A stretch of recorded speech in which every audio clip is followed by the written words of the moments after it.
राष्ट्रीय गीत वंदे मातरम पूरे देश में नई ऊर्जा और राष्ट्र भावनाओं के साथ गूंज रहा है।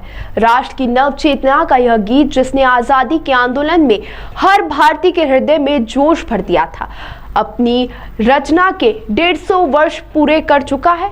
बंकिम चंद्र चट्टोपाध्याय द्वारा रचित वंदे मातरम केवल एक गीत नहीं, बल्कि भारत माता के प्रति प्रेम, समर्पण और सांस्कृतिक एकता का प्रतीक है। देश भर में इस अवसर को एक उत्सव के रूप में मनाया जा रहा है। सरकारी कार्यालयों से लेकर शैक्षणिक संस्थाओं तक हर जगह वंदे मातरम की गूंज सुनाई दे रही है।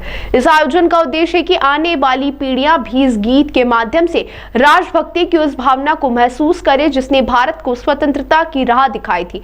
लोगों को इसका एक अंश तो जरूर याद है, लेकिन अब पूरा गीत गाने की प्रेरणा दी जा रही है ताकि बंकिम चंद्र जी के शब्दों में समाई संस्कृति, सनातन भाव और देशभक्ति का संदेश हर नागरिक तक पहुंच सके। राष्ट्रीय गीत वंदे मातरम की 150वीं वर्षगांठ स्मरण उत्सव नगर निगम प्रांगण में समारोह पूर्वक मनाया जा रहा है, जहां सभी जनप्रतिनिधियों और नगर निगम के अधिकारियों और कर्मचारियों ने राष्ट्र गीत वंदे मातरम का सस्वर गायन किया। हर कार्यक्रम की शुरुआत राष्ट्रीय गीत से और समापन राष्ट्रगान से किया जाता है। यह परंपरा हमारे सम्मान और आदर की पहचान है। सुबह से स्कूल असेंबली से लेकर नगर निगम और परिषद की बैठकों तक देशभक्ति के माहौल पूरे राष्ट्र को एक सूत्र में बांध रहा है। वहीं वंदे मातरम केवल एक गीत नहीं, बल्कि भारत की आत्मा की आवाज है, जो आज भी हर भारतीय के दिल में उसी श्रद्धा और गर्व के साथ गूंजती है। देखिए, स्वाधीनता समर का जो मूल मंत्र है वो वंदे मातरम है। राष्ट्र की नव चेतना का गीत वंदे मातरम है।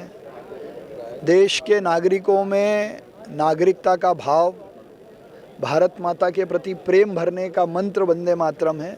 और इस गीत के रचना के 150 वर्ष पूर्ण होने पर देश भर में इसको उत्सव के रूप में मनाया जा रहा है। इसको स्मरण करके आने वाली पीढ़ी में भी इसका संदेश जाए, इसलिए देश भर में अलग अलग संस्थाओं में, शासकीय कार्यालयों में इसको पूर्ण रूप से गाने का, वंदे मातरम का एक पैराग्राफ तो लगभग देश के हर नागरिक को याद है, हमारा राष्ट्रीय गीत भी है, लेकिन ये पूरा गीत जो बंकिम चंद्र चट्टोपाध्याय जी ने रचित किया था, जिसके एक एक शब्द में देश के प्रति, यहाँ की संस्कृति और सनातन भाव को जागृत करने की ताकत है, वो सब तक जाए, उसकी पूरा भाव सबको समझ में आए, इसलिए इस गीत को देश भर में गाया जा रहा है। शासकीय कार्यालयों में समय समय पर इसको अनिवार्य किया गया?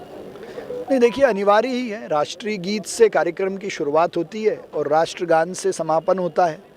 और सुबह भी बच्चों के स्कूल में, नगर निगम में भी, परिषद में, MIC में राष्ट्रगीत से शुरुआत होती है, राष्ट्रगान से कार्यक्रम का समापन होता है।